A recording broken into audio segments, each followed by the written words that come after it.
Donc après cette entrée en mots avec nos trois intervenantes précédentes, l'idée c'est de rentrer aussi en matière avec un exemple de mise en action des plus inspirants. Je suis très heureuse d'être partagée pour quelques minutes cette estrade avec toi, Emmanuel Druon, tu es fondateur de Pocheco. Je t'ai découvert dans le film notamment de Cyril Dion et Mélanie Laurent, Demain, qui remonte en fait maintenant à quelques années. Ça fait 6 ans et qui a été, en tout cas pour moi, un peu le déclencheur de ce film, en tout cas de mon action aujourd'hui. Donc, comme quoi, les histoires qu'on nous raconte. Donc, Pocheco, c'est quoi? C'est une fabrique d'enveloppes et d'emballages écologiques qui est implantée dans le nord de la France. Et si je pouvais te définir en un mot composé, je dirais que tu es un visionnaire faiseur. Je trouve que ça te va assez bien. Tu vas nous parler un petit peu de ta vision, mais pour en dire un petit peu plus sur toi, tu es aussi président du bureau d'études qui s'appelle Ouvert, qui développe justement des outils pour entreprendre sans détruire et accompagner les entreprises de tous les secteurs d'activité dans leurs projets de transition écologique et sociale. Je lance ça comme ça ici. On parlait des mots et tu en as inventé un formidable qui s'appelle écolonomie. Donc ce serait la contraction d'écologie et d'économie. C'est ça? Et ou comment finalement allier l'activité économique avec la régénération du vivant et aussi la préservation de la santé humaine. Est-ce que ça va au niveau du son? Vous m'entendez bien? J'ai l'impression qu'il y a des petites interférences. Donc en fait, Pocheco, finalement, c'est une expérimentation de ce concept d'économie depuis une vingtaine d'années. Donc, autrement dit, une zone d'activité régénératrice. Tu vas nous raconter tout ça, qui s'inspire de la permaculture, entre autres, pour faire d'une entreprise, finalement, un élément fertile d'un écosystème plus large et qui s'insère sur un territoire. Ce qui m'inspire dans cet exemple de Pocheco, c'est que c'est à la fois une transformation de votre cœur d'activité pour questionner justement l'impact de toute la chaîne de production et de valeur, mais en fait vous êtes même allé au-delà de ça en vous plaçant en fait finalement comme un acteur de régénération plus globale au niveau d'un territoire. J'en dis pas plus parce que je pense que dans les mots d'Emmanuel, ce sera bien plus intéressant. On se retrouve dans 35 minutes, je m'éclipse, je vais me mettre au frais là et on se retrouve après pour des questions. Merci beaucoup pour cette introduction. Non, j'ai dit que je restais là. Oui. Pardon, j'ai failli partir. C'est le trac. Merci beaucoup de me recevoir et de me donner la parole après cette table ronde qui était non seulement inspirante, mais enrichissante, extrêmement intéressante, extrêmement argumentée, documentée. Et à plein de moments, j'ai senti des liens forts. Alors je vais essayer de renouer avec ce que vous venez de partager. Je n'ai pas inventé le mot économie, je voudrais le préciser tout de suite. C'est un mot que j'ai trouvé dans un livre de Corinne Lepage en 2008. Elle a publié chez Grasset un livre qui est toujours accessible et qu'on peut acheter, et qui est Vivre autrement.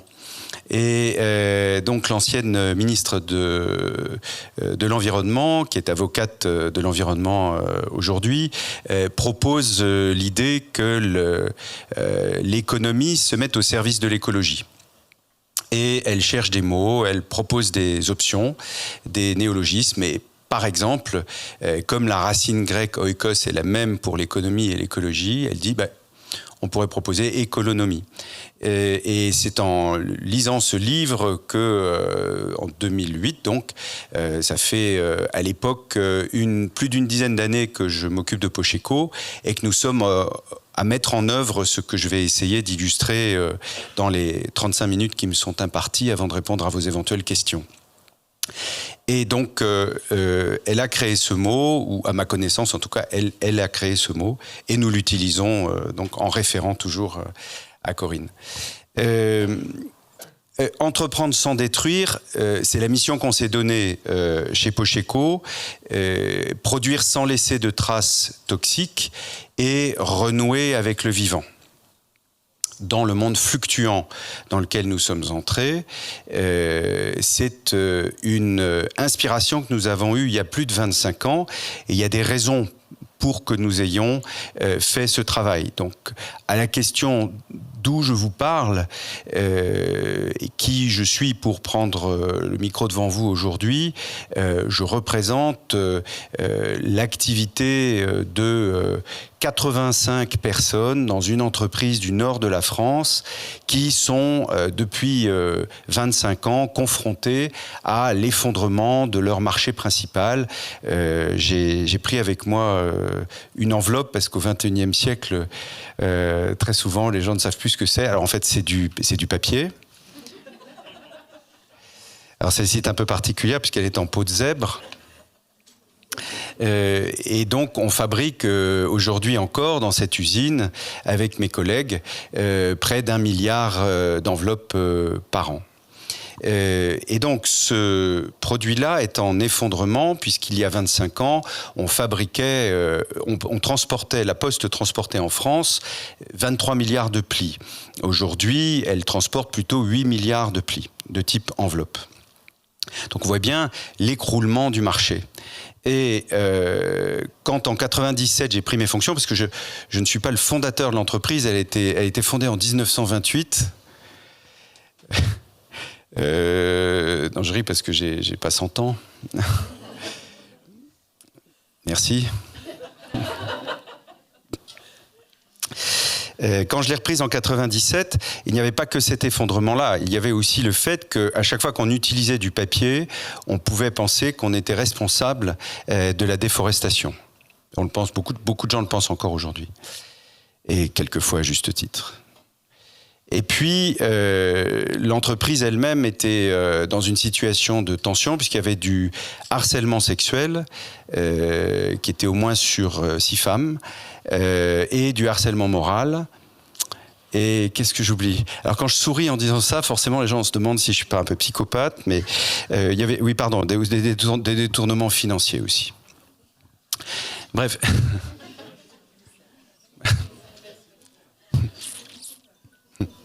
Je suis admiratif d'être dans une entreprise de la 5G, enfin qui est gérée aujourd'hui par la 5G, la 5e génération, parce que nous, ça a bien failli s'arrêter bien plus tôt.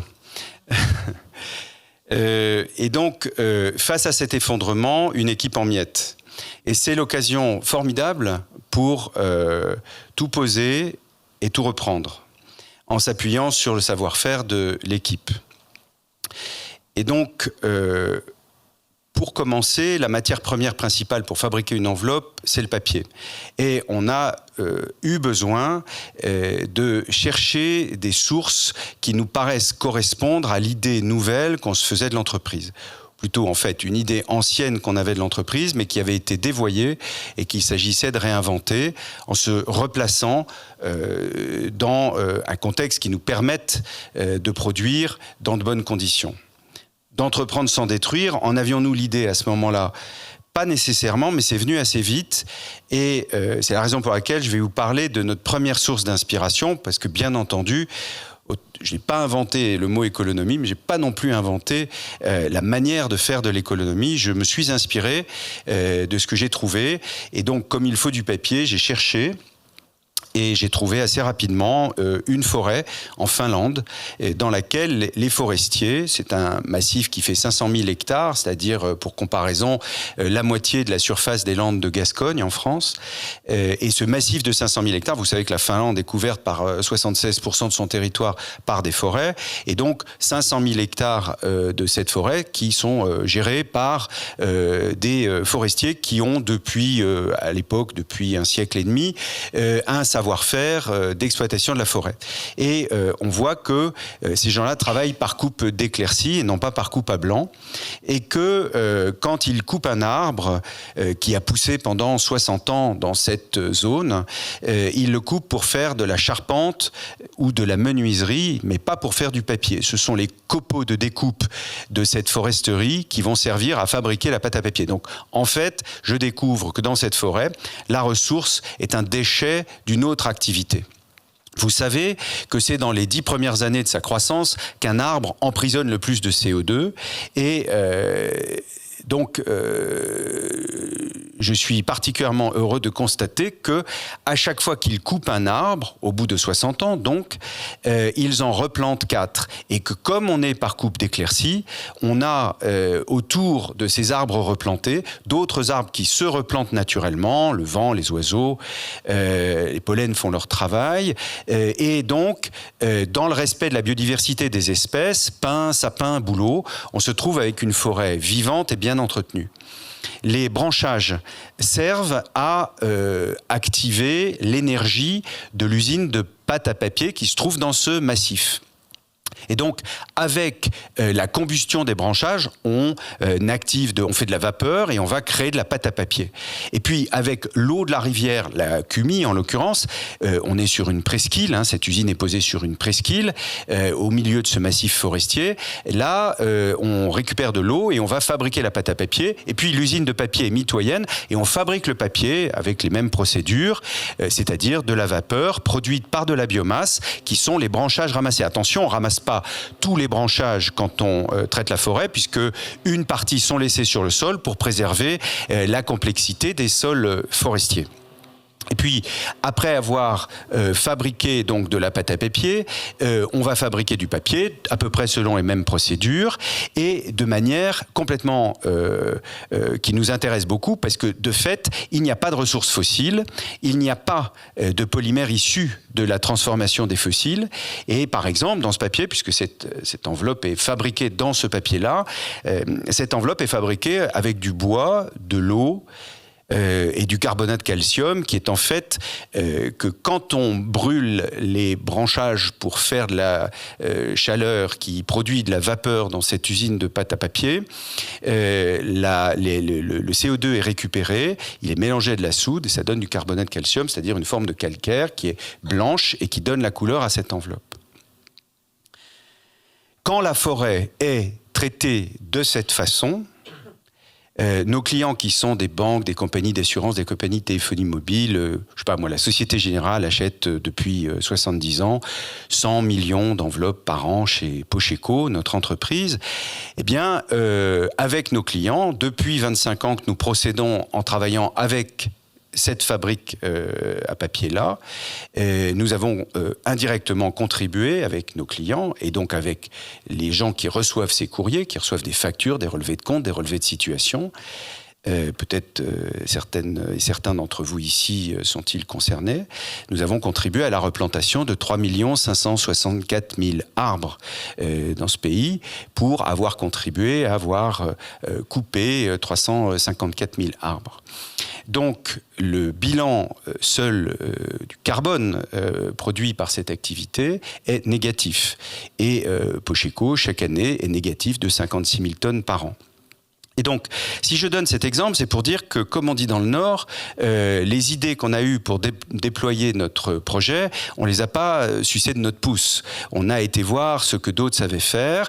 On s'en est inspiré et on a été tenu par un fil rouge qui est une conviction qui est qu'on voudrait atteindre à ce niveau d'entreprendre sans détruire, de produire sans laisser de traces. Et par conséquent, rentrant de ce voyage particulièrement impressionnant, nous avons commencé à travailler sur nous-mêmes pour voir avec mes collègues comment on allait pouvoir mettre en œuvre le savoir-faire de l'équipe, se réinventer en essayant peut-être de changer certaines de nos pratiques. Alors, il y a des pratiques que j'ai décrites en introduction, qu'il est facile de d'arrêter immédiatement quand on prend la responsabilité de l'entreprise, bien entendu, mais il y a des pratiques ancestrale qui consiste à produire avec un certain type de matière première. Pour fabriquer une enveloppe, il y a 13 types de matières premières utilisées. On vient de parler du papier. Si cette enveloppe avait une fenêtre, par exemple, à l'époque, il y a une grosse partie des fenêtres des enveloppes étaient des fenêtres en plastique. Or, pour coller du plastique sur du papier, il faut des colles relativement agressives, tandis que si par chance, cette fenêtre, au lieu d'être en plastique, était en papier, on collerait du papier sur du papier, donc on ferait le même travail que quand il s'agit de refermer cette enveloppe et de la coller sur elle-même, et donc on aurait moins de colle et des colles moins toxiques. Et donc, en réfléchissant de cette manière-là, nous décidons de changer toutes les matières premières. Et depuis 25 ans, c'est ce que nous avons fait. Nous avons changé toutes les matières premières. On a aussi changé toutes les sources d'énergie, on a aussi changé tout le site. Mais j'y viendrai dans quelques instants. Je veux juste vous donner un second exemple, l'exemple de l'encre. L'encre que nous utilisions était une encre à base de solvant. Il fallait par conséquent, pour nettoyer les machines après production, quand on changeait d'un client qui avait un logo rouge et pour un client qui avait un logo orange ou un logo bleu, ou... Vous m'avez compris, oui. Quand je pose ce genre de questions, les gens se demandent si je les prends pour ce qu'ils ne sont pas. C'est pas le sujet. En fait, c'est une fonction du langage. Quand on est sur scène, d'abord c'est pour retrouver ce qu'on était en train de dire, parce qu'on est un peu paumé soi-même, et ensuite, donc on se donne une sorte de respiration en fait. Hein, je sais plus du tout où j'en suis. On parle des encres. Et donc l'idée est de changer les matières premières, et pour nettoyer les machines, comme nos encres étaient à base de produits toxiques, il fallait des produits encore plus toxiques pour nettoyer. C'était de l'acétone, de l'essence F, qui étaient d'ailleurs des bouteilles posées. Parfois, c'était pas indiqué dessus, mais on le savait à l'usage. Ouais. Posées sur les pupitres des machines, à côté d'une machine à café, à côté d'une bouteille d'eau pour se désaltérer, et on fumait dans l'atelier. À l'époque, il y a 25 ans. Hein. Et donc, on fumait dans l'atelier et on posait son cendrier à côté d'une bouteille d'acétone ouverte. On s'empoisonnait à chaque seconde, en fait. Et donc, selon un slogan des années 68, on perdait sa vie à la gagner. Donc, on a décidé de commencer par intervenir sur les encres. Et on a changé les encres pour passer vers des encres à eau à base de pigments naturels et sans métaux lourds. Quand j'ai questionné mes collègues, parce que en fait dans l'atelier ça sentait très très fort les alcools forts, et en fin de journée, si on portait pas un masque, on avait une crise de foie. Ouais. Non, enfin, bon. J'ai failli dire ça n'a rien à voir avec la religion. Vous aviez compris que je parlais du foie. Ça fait 2 fois que vous... Non, c'est vrai. Bon.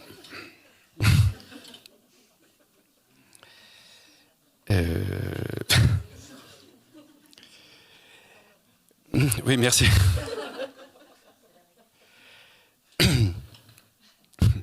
Et donc, je savais que mes collègues cherchaient des formules pour changer progressivement, mais donc j'interroge celui dont on me dit il a cherché. Oui, lui, il doit savoir.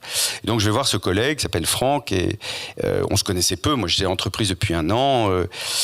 Bon, j'avais 32 ans, donc j'ai perçu comme pas forcément très légitime au poste que j'occupais. Je ne sais même pas si je me trouvais moi-même légitime. C'est peut-être pour ça que je pensais que les autres ne me trouvaient pas légitime. Mais enfin, c'est un autre sujet. Ça, j'en parlerai avec mon analyste plus tard. Et je dis à Franck, bon, il paraît que vous avez cherché des encres moins toxiques. Et Franck me dit, écoutez, je me suis tellement fait engueuler la dernière fois que j'ai proposé ça, on ne va pas y revenir. Hein. Et je dis, bon, bon, vous êtes fait engueuler, mais pourquoi ? Écoutez, parce que c'est beaucoup plus cher. Je dis, bon, Franck, il vous a pas échappé que les dirigeants ont changé, et moi, ça m'intéresse que vous me racontiez, mais par contre, je ne comprends pas ce que vous me dites. Alors, il me regarde, et mais c'est plus cher. Et je lui dis, oui, mais qu'est-ce que vous voulez dire ? Qu'est-ce que vous voulez dire par plus cher ? C'est plus cher. Oui, mais je comprends pas. Là aussi, j'ai pas le temps, mais je peux faire 10 minutes là-dessus, si vous voulez.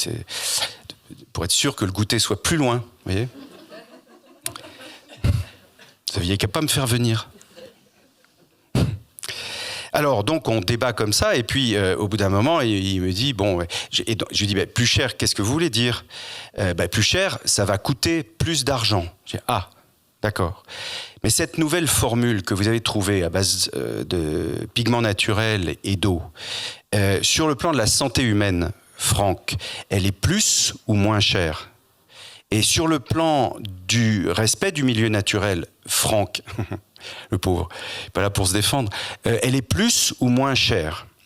Et à cet instant-là, en fait, on n'a rien fait d'autre que ce qu'on appelait du développement durable à une époque. C'est-à-dire qu'on s'est appuyé sur le triptyque qui consiste à regarder la santé humaine, le milieu naturel, et comme on est une entreprise sur un marché libéral et en compétition, on a fait un travail aussi sur la productivité. Et donc, pour que notre entreprise, qui est une petite entreprise sur un marché en effondrement, complètement indépendante financièrement, tienne, il fallait que si nous changions quelque chose au nom de la santé humaine et de sa préservation, de la préservation du milieu naturel, d'ailleurs souvent ça va ensemble en fait, il fallait qu'on gagne de la productivité.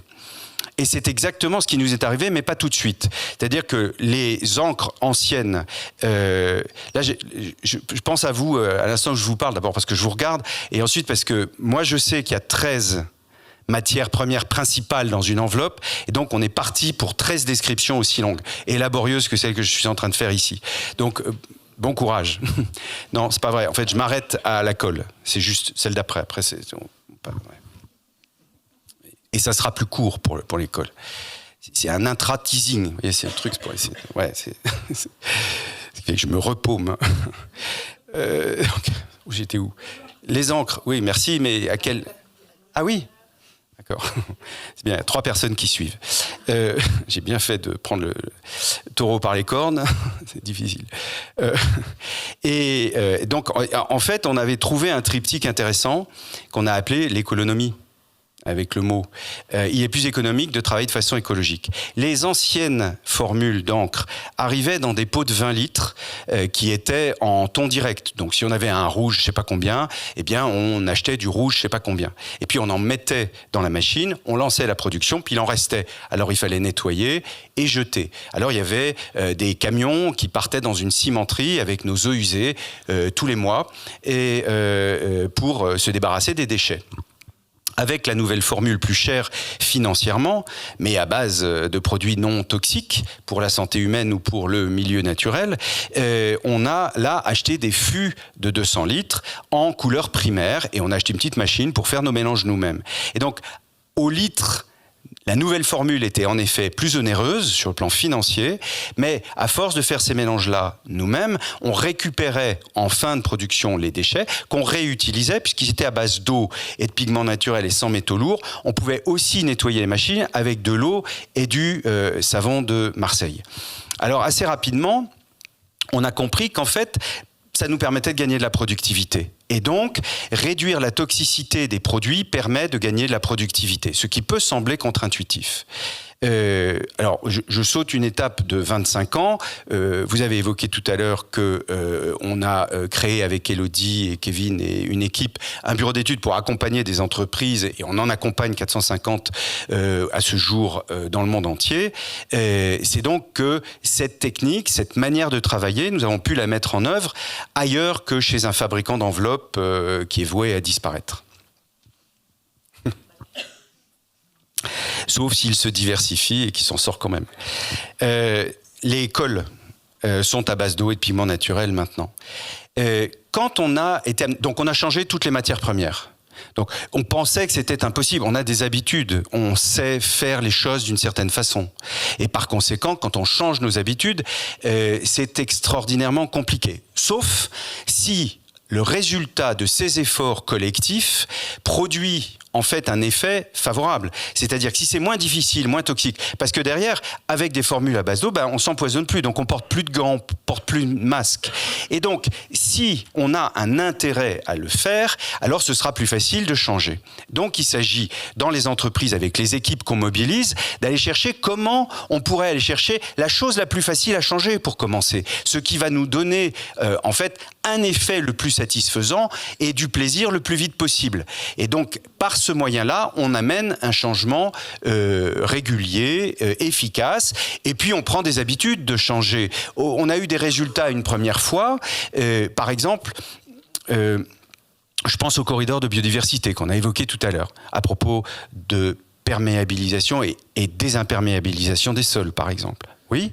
Nous, l'usine est sur un petit site de 3 hectares. L'usine est 8000 mètres carrés, construite en 1848, donc avec des matériaux que je pourrais qualifier de plutôt noble, très ancien, et on a constamment rénové, pas construit du neuf, rénové. Ça a été tout un travail parce qu'il faut tenir compte des structures existantes et repenser, mais on a tout changé sur ce plan-là aussi. Quand je suis arrivé en 97, 95% des surfaces du site étaient en bitume, parce qu'il fallait pouvoir circuler, parce qu'on était un site industriel, parce qu'on avait certaines habitudes. 25 ans plus tard, 85% des surfaces du site sont de l'herbe ou des végétaux. C'est-à-dire qu'on a pu progressivement arracher le bitume et restituer l'espace à son état naturel. C'est d'autant plus important que ce site est situé à la fin du bassin parisien, dans une boucle d'une petite rivière locale, et qui est un endroit très favorable au maraîchage parce que les nappes affleurent et on a un sol argilo-sablonneux. Cette zone était très régulièrement inondée et donc très inondable.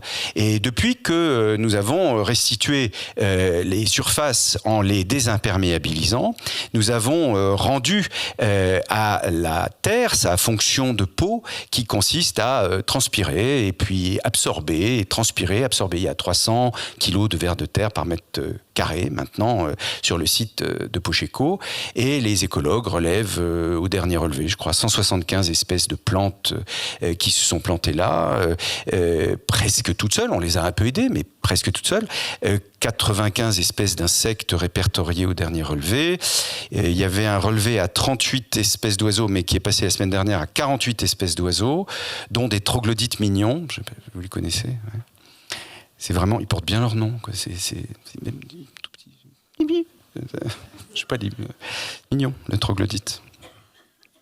11 espèces de mammifères, dont 8 de chauves-souris, dont 4 sont protégées, 5 de batraciens. Et nous sommes à la bordure d'un parc naturel, ou recréé naturellement, dans un village, pas dans une zone industrielle. Et nous avons tout changé, y compris l'enveloppe du bâtiment, c'est-à-dire que quand on a rénové, on a évidemment végétalisé les toitures en s'adressant au laboratoire de botanique de notre quartier, qui nous a aidé à choisir des sédums qui se poussent à l'état naturel dans les infractuosités des murs, et puis bon, et donc on a planté ça, et dans le fond, on a pu récupérer l'eau de pluie sur les toitures. Donc, il y a une partie de la toiture qui est productive d'énergie. On produit 45% de notre énergie avec des panneaux photovoltaïques qu'on a installés en 2008. Et on fait du rafraîchissement d'air adiabatique ou des courants d'air. Enfin, les deux vont ensemble. En fait, en réduisant considérablement, en effet, la surface de bitume sur le sol, on a considérablement réduit les effets, notamment d'inondations qui survenaient très régulièrement. En fait, il n'y a plus jamais d'inondations. Pourtant, récemment, on a eu un automne suivi d'un hiver extraordinairement pluvieux, avec beaucoup... Les champs alentours étaient, ceux qui sont traités de manière conventionnelle, étaient devenus des lacs. Mais pas chez nous. Non, on s'est débrouillé, l'eau ruisselle chez eux. Non, elle passe dans le sol, ça va. Hein, ouais. Et progressivement, donc, on s'est rendu compte que non seulement on ne s'était pas complètement effondré, mais que dans le monde fluctuant, que vous évoquiez tout à l'heure, et dont parle aussi un de vos collègues chez Sator, Olivier Amand, qui est biologiste à l'École normale supérieure de Lyon, directeur de recherche à l'INRAE, et directeur de l'Institut Michel Serres, et qui parle précisément du lien au vivant. C'est-à-dire que renouer avec le vivant dans l'acte d'entreprendre, entreprendre sans détruire, produire sans laisser de traces toxiques. Renouer avec le vivant dans l'acte d'entreprendre, en fait, n'est pas une possibilité, c'est la manière de recréer, en ce qui nous concerne, ça a été la manière de recréer les conditions du travail. Le travail est directement lié au fait que nous avons pu renouer des liens avec le vivant dans tous nos actes. Évidemment, si nous disposions de toute la journée, j'entrerais dans le détail des concepts autour desquels nous avons beaucoup tourné, beaucoup travaillé, beaucoup de mots circulent, et ça vaut la peine de réfléchir à tous ces sujets-là, à tous ces mots, à toutes ces terminologies. Mais de notre côté, le temps étant contraint, je crois que nous avons, nous, pu faire la démonstration par nos actes qu'en fait, tous les changements qu'on entendait tout à l'heure sont absolument possibles, sont même souhaitables et sont réalistes. C'est-à-dire qu'en fait, ce qui n'est pas réaliste, c'est de se projeter comme si on devait décider d'une entité supérieure lointaine et que c'était cette entité supérieure lointaine qui allait choisir pour nous. On a parlé de verticalité. De fait, dans le rapport au travail, chez nous, ce qu'on a aussi réinventé, c'est une forme d'horizontalité, de transversalité. On en parle comme on en veut. C'est le fait de créer des binômes, des trinômes, qu'on n'a pas besoin d'un système hiérarchique pesant, qu'on peut très bien fonctionner d'une manière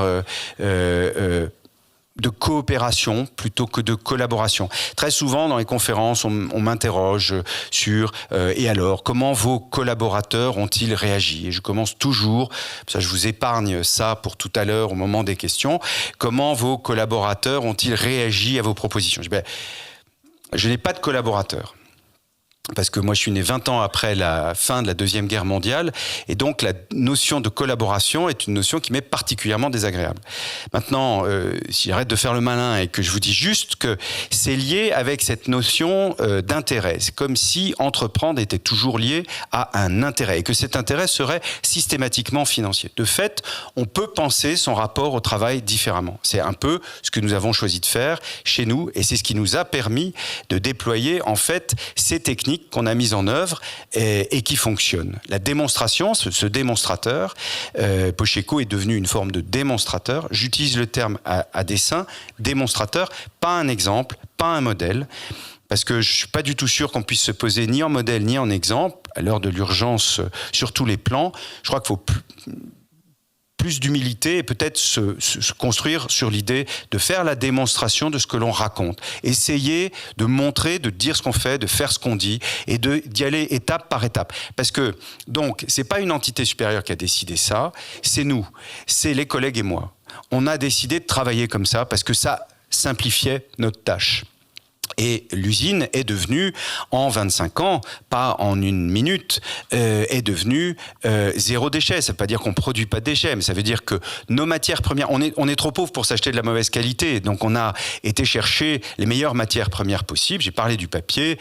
Dans le prix d'une enveloppe, 65% du prix d'une enveloppe est fait par le prix des matières premières. Donc toutes les matières premières qu'on a choisies étaient originellement plus chères financièrement, mais au résultat nous ont permis en fait de lutter contre nos concurrents qui, eux, pendant ce temps-là, délocalisaient leur production pour baisser leur coût du travail.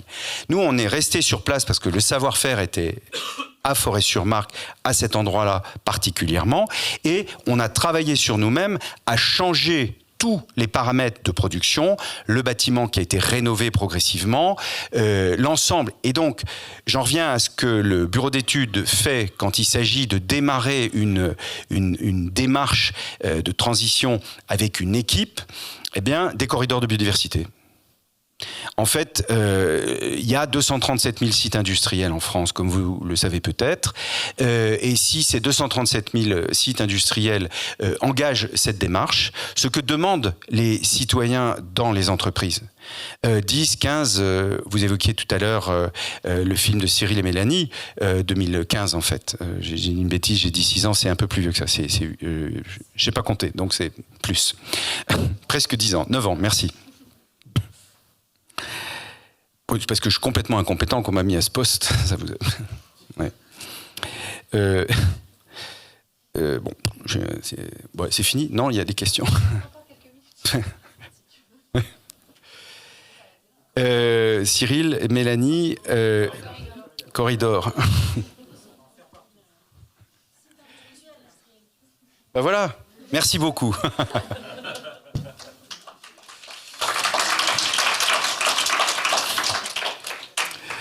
C'est une fin en queue de poisson, c'est un peu bizarre. Il reste quelques minutes. Tu voulais qu'on passe aux questions maintenant ou...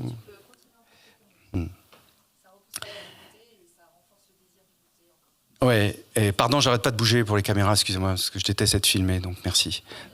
J'espère qu'elles sont en panne. Il y a des caprices en plus. Bon, je reviens, vous êtes très sympathique, ça doit être pour ça que j'ai... Mais vous m'avez compris, en fait. Les solutions sont entre nos mains, dans les entreprises aussi. Nous sommes des citoyennes et des citoyens. 10-15% de la population, nous on a vu ça au moment de la tournée qu'on a faite avec les réalisatrices et auteurs de Demain, qui est un documentaire en 2015 qui a eu du succès au moment de la COP21 en France et dans le monde, et où il y a à peu près 10 minutes sur le site de Pocheco. On a vu ça dans les salles, partout. En fait, les gens sont très engagés, ont très envie d'être engagés, et poussent la porte de l'entreprise, et sont quelquefois, se sentent impuissants, voudraient faire comme à la maison, travailler différemment, penser différemment, mais ne peuvent pas, pour des raisons multiples. Pas dans toutes les entreprises, fort heureusement, mais encore dans beaucoup d'entreprises. C'est difficile de garder jointes ces convictions qui seraient des convictions d'urgence, de repenser nos modèles et de les agir. Il faut les penser. Il faut les penser, il faut qu'on ait ces échanges intellectuels de manière permanente. Ce sont des sujets pour les 200 ans qui viennent, qui sont absolument fondamentaux. Mais moi, je fais partie de ceux qui pensent que c'est nous qui changeons, donc à notre échelle et à notre époque. Et que par conséquent... il est probable que 150 ans de révolution industrielle peuvent être repensés, questionnés, et que toute l'intelligence qui a servi à faire des choses formidables, mais qui sont aujourd'hui décrites par le GIEC, l'IPBES ou l'UICM comme non compatibles avec le vivant, doivent être repensées. Mais si on a eu l'intelligence de développer ces choses complexes, on aura l'intelligence d'inventer d'autres formes mieux compatibles. Et nous, à notre petite échelle, c'est ce qu'on a essayé de produire avec mes collègues, de façon à créer un premier démonstrateur ou un démonstrateur parmi d'autres. Après tout, il y en a sûrement déjà d'autres qu'on ne connaît pas, répartis sur le territoire. Et pour faire le lien avec ce que j'écoutais de la table ronde qui a précédé cette intervention, je pense que nous sommes en très bonne voie pour y arriver, et que en coopérant de manière plus fréquente et en ayant moins peur les uns des autres et en étant moins dans un système de compétition et mieux de coopération, moi je citerai cette fois-ci les travaux d'Olivier Amand pour terminer. Il a produit chez Odile Jacob un certain nombre de très bons livres et un tract chez Gallimard que je vous recommande, contre le culte de la performance vers la robustesse. C'est exactement ce qu'en tant que biologiste, il a constaté dans la nature. 3,8 milliards d'années d'évolution nous démontrent qu'en réalité, on coopère mieux qu'on ne compète. Et par conséquent, si on s'en inspirait. Merci de votre attention.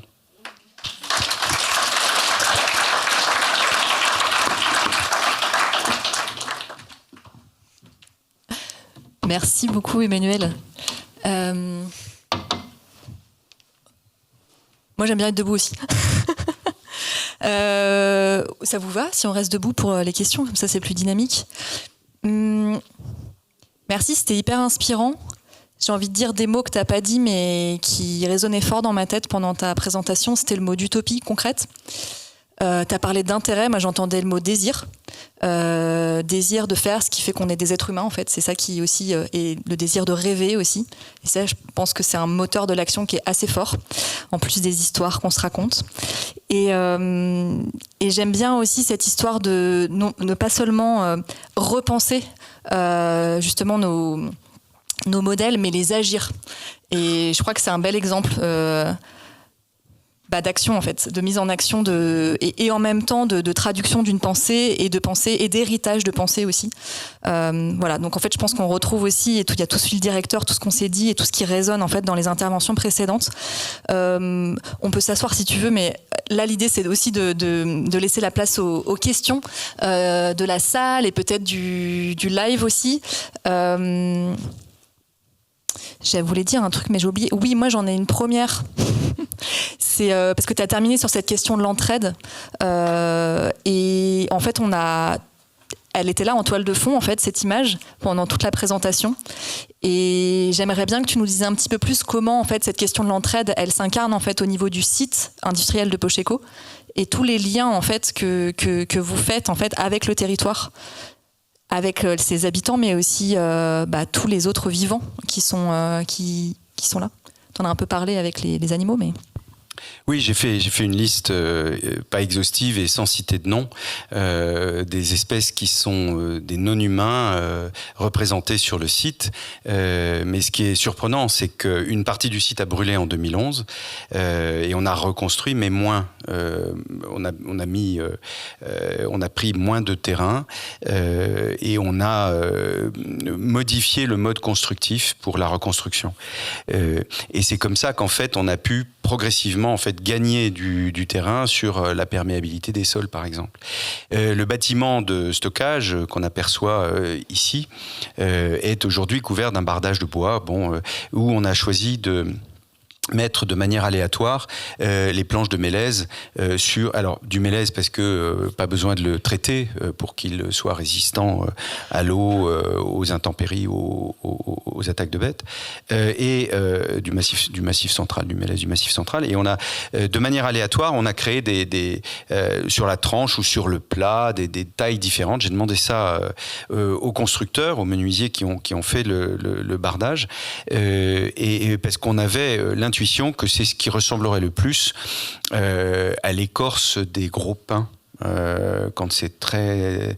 il se passe beaucoup de choses dans les infractuosités, en fait, en termes d'absorption de la chaleur ou de refuge pour les animaux. Et en fait, on s'est rendu compte que c'est comme ça aussi que les non-humains trouvent leur place. Il y a des espèces de papillons, par exemple, qu'on voit assez rarement et qui, là, se trouvent chez nous. Des oiseaux, le troglodyte mignon, par exemple, mais aussi les petites chauves-souris, les pipistrelles ou d'autres niches ici. Et donc, 237 000 sites industriels en France, on voit toutes les trames vertes et bleues qu'on pourrait imaginer si on s'y met tous.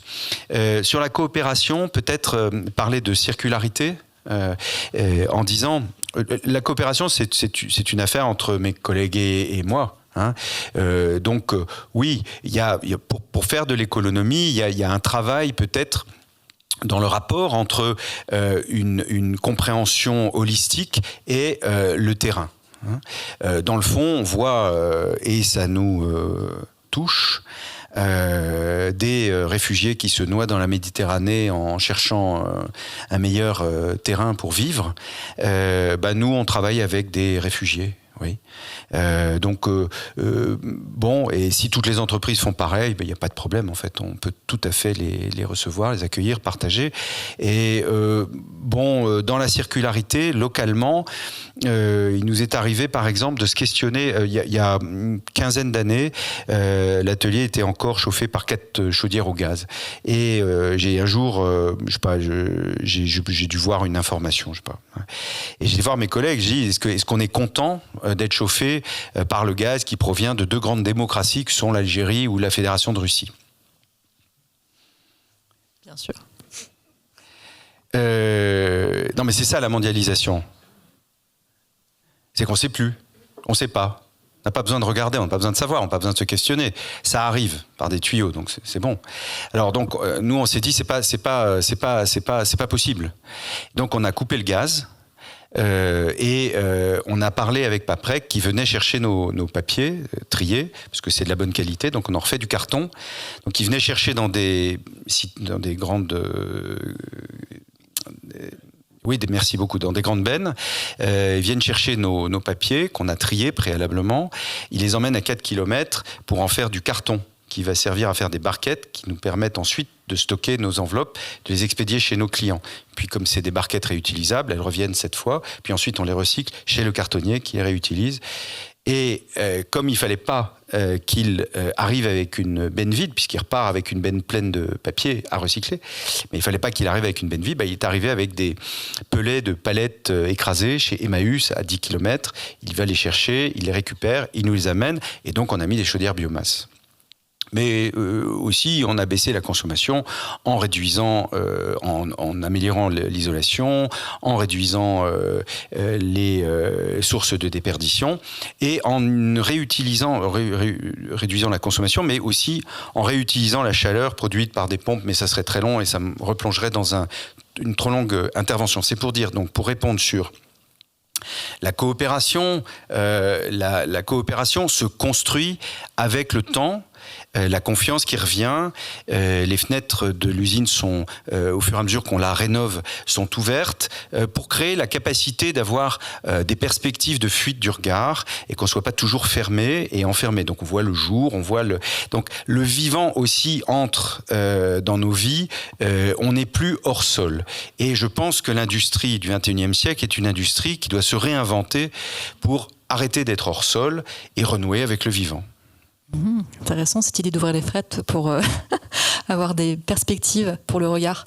Effectivement, ce que tu décris là, en fait, on peut le retrouver dans ton livre qui est dispo, je crois, à l'entrée, où en fait tu parles aussi de la blanchisserie que vous avez créée, du café. Enfin voilà, il y a énormément de choses en fait sur ce site qui se passent. Et du coup, je trouve que je pensais à ça quand je parlais coopération, et effectivement, il y a 1 milliard d'exemples là-dedans. Peut-être pas 1 milliard, mais pas mal.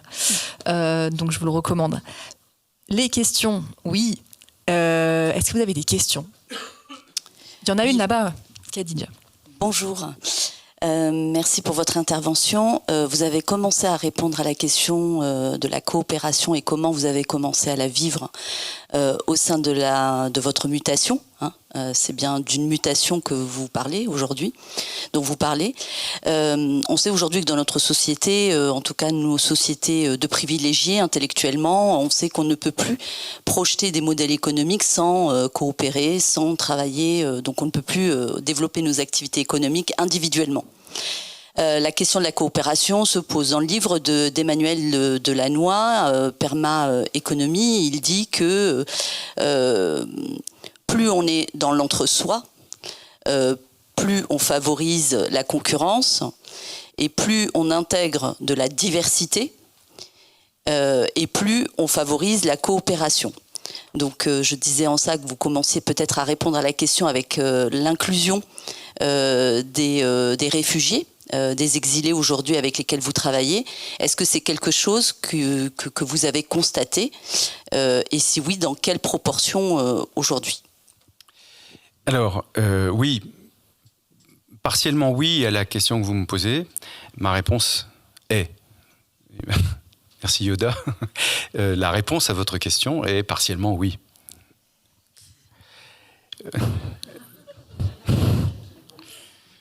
La coopération se crée, mais ce qui me chiffonne pour vous répondre, c'est que les choses ne sont pas en silo. Au cas où j'aurais donné l'impression qu'elles l'étaient, elles ne le sont pas.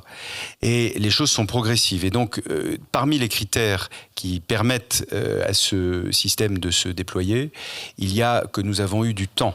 Nous avons acheté du temps. Par le réinvestissement systématique des résultats dans l'entreprise et en ne distribuant pas de dividendes, puisque c'est un marché en effondrement, ça se justifiait, on a acheté du temps pour apprendre à travailler ensemble et recréer les conditions de travail qui soient dignes d'une relation humaine saine. Donc, j'ai parlé des réfugiés parce que je fais des raccourcis.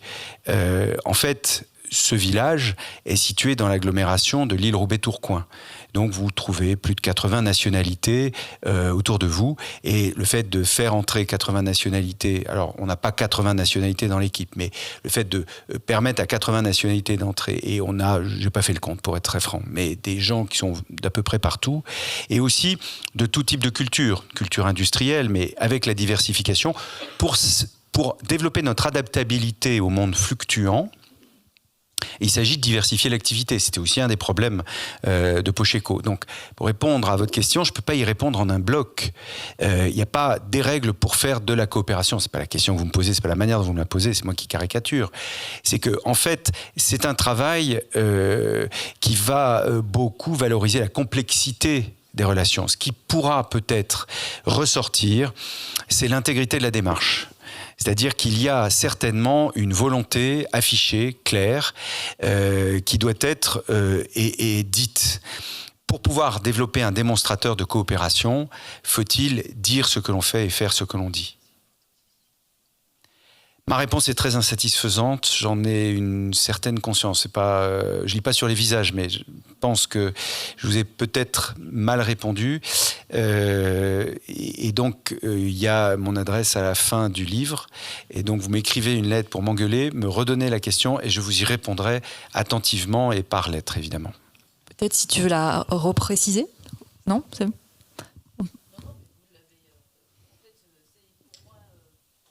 Peut-être.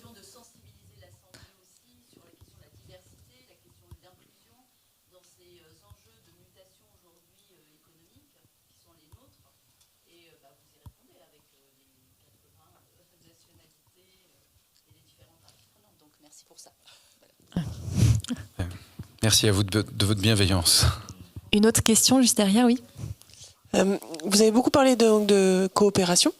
Vous avez un petit peu parlé de vos clients en les citant, mais comment elle s'est construite la relation avec les clients, avec vos clients, sur cette transformation? Quelles valeurs ils en retirent? Est-ce que vous avez des échanges sur... j'imagine que oui, mais quels échanges vous avez avec eux sur la valeur qu'ils peuvent en retirer du modèle que vous avez construit? Alors, la relation avec nos clients est une relation qui est fondée sur principalement l'effondrement de notre marché. Et donc, nous sommes en compétition de plus en plus sévère avec des propositions toujours moins chères financièrement. Et pendant très longtemps, aujourd'hui peut-être un peu moins, mais pas partout, je ne peux pas généraliser. Mais pendant très longtemps, il n'y avait que la question du prix financier. Quand j'évoquais les questions qu'on vient d'aborder ensemble,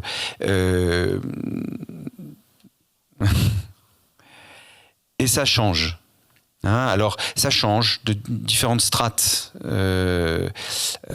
d'humus, pour reprendre ce que tu disais tout à l'heure. C'est-à-dire qu'en fait, les rapports RSE sont de plus en plus structurants. Il n'en reste pas moins qu'il faut être compétitif financièrement. Et c'est exactement ce que l'économie nous a permis de faire. Donc maintenant, on vient nous voir.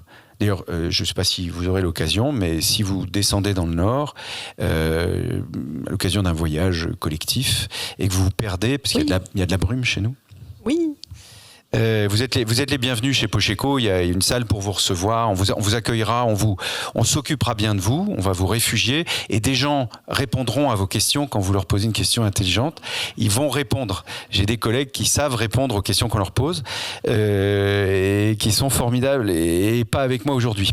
Donc les clients, oui et non.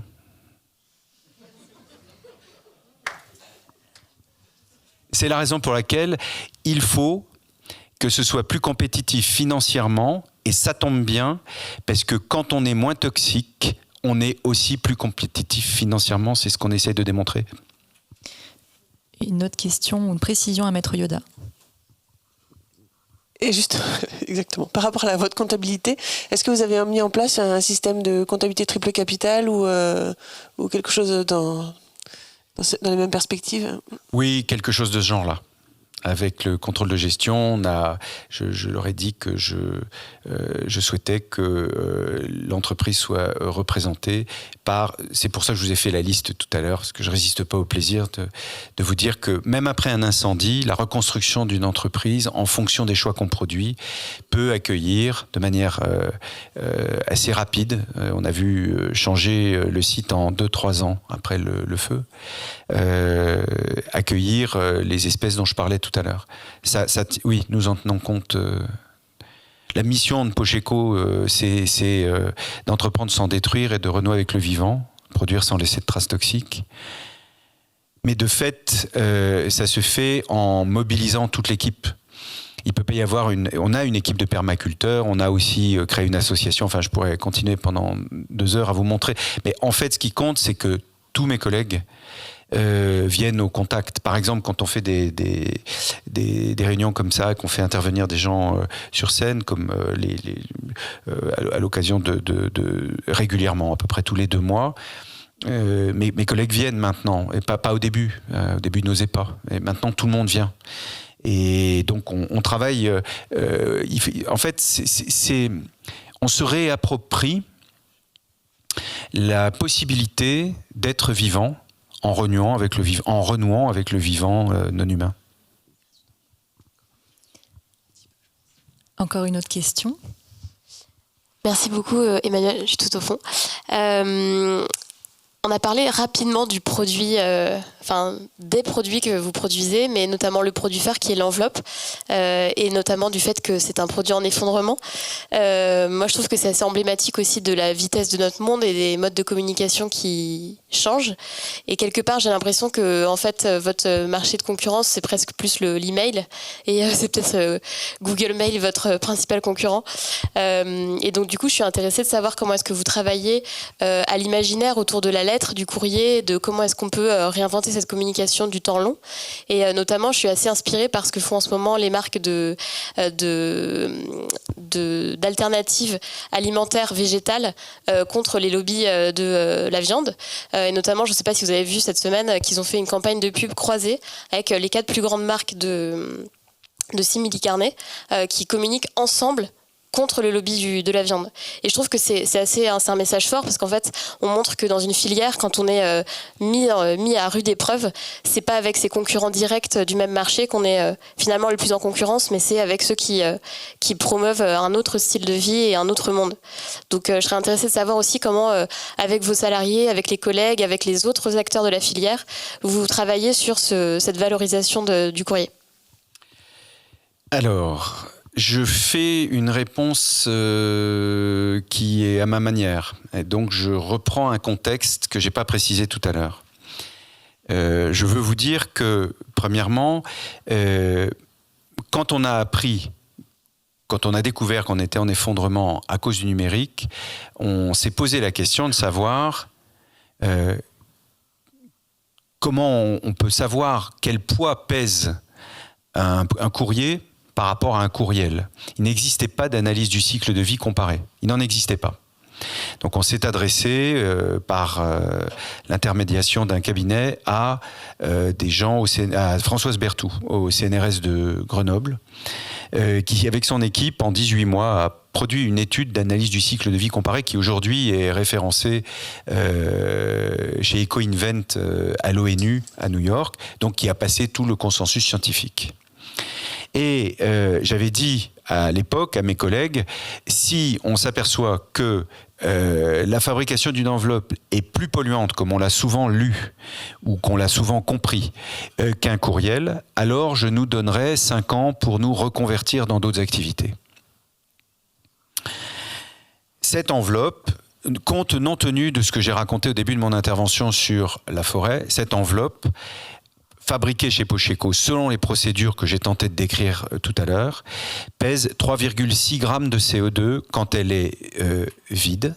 Si je la charge avec un pli, elle pèse 17 grammes de CO2.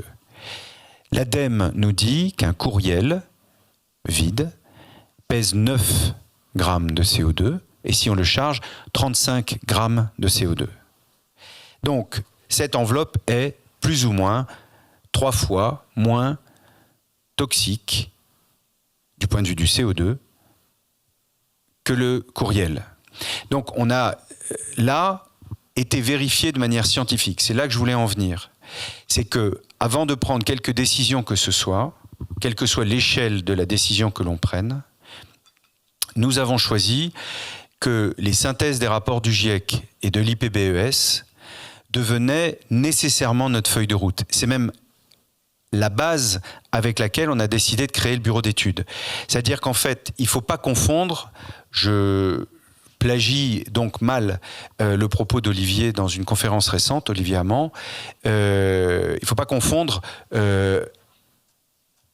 l'information scientifique qui a passé le consensus scientifique et l'opinion. On a la liberté d'opinion, mais une opinion ne fait pas une information. Or, très souvent, dans ces domaines-là, de comparaison, de recherche, de solutions contemporaines, beaucoup de débats viennent s'installer autour et ça devient vite des débats un peu incandescents. Donc nous, on essaye de fonder les choses sur de l'information scientifique. Il y a des scientifiques qui font beaucoup pour nous informer. On a cette chance de vivre au siècle où on accède à l'information quant à la situation qui est la nôtre, alors profitons-en. Et donc, on met en place des équipes pour travailler sur la base d'informations scientifiques. Et donc, on a des partenariats avec le CNRS, avec l'École normale supérieure de Lyon, avec d'autres.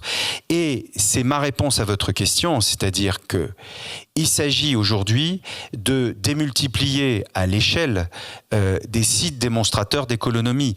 Pas tellement d'ailleurs, de modifier l'enveloppe, de changer, de se battre pour que finalement on l'emporte sur le numérique, parce que je ne vais pas vous dire un scoop quand je vous annoncerai qu'il y a peu de chances qu'on gagne.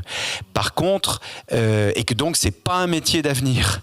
Par contre, tous les métiers connexes que nous avons été amenés à déployer sur le site avec mes collègues, du fait de la problématique qu'on rencontrait, eux peuvent nous permettre de dialoguer avec d'autres et de créer les conditions d'une employabilité durable et non destructrice.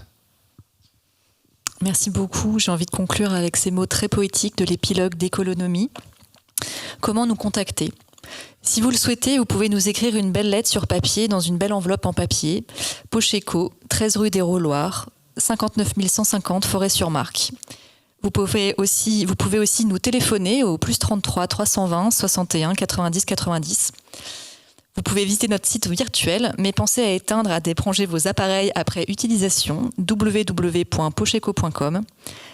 Et enfin, nous adresser un courriel est toujours possible, même si cela consomme beaucoup trop d'énergie. contact@pocheco.com. À bientôt.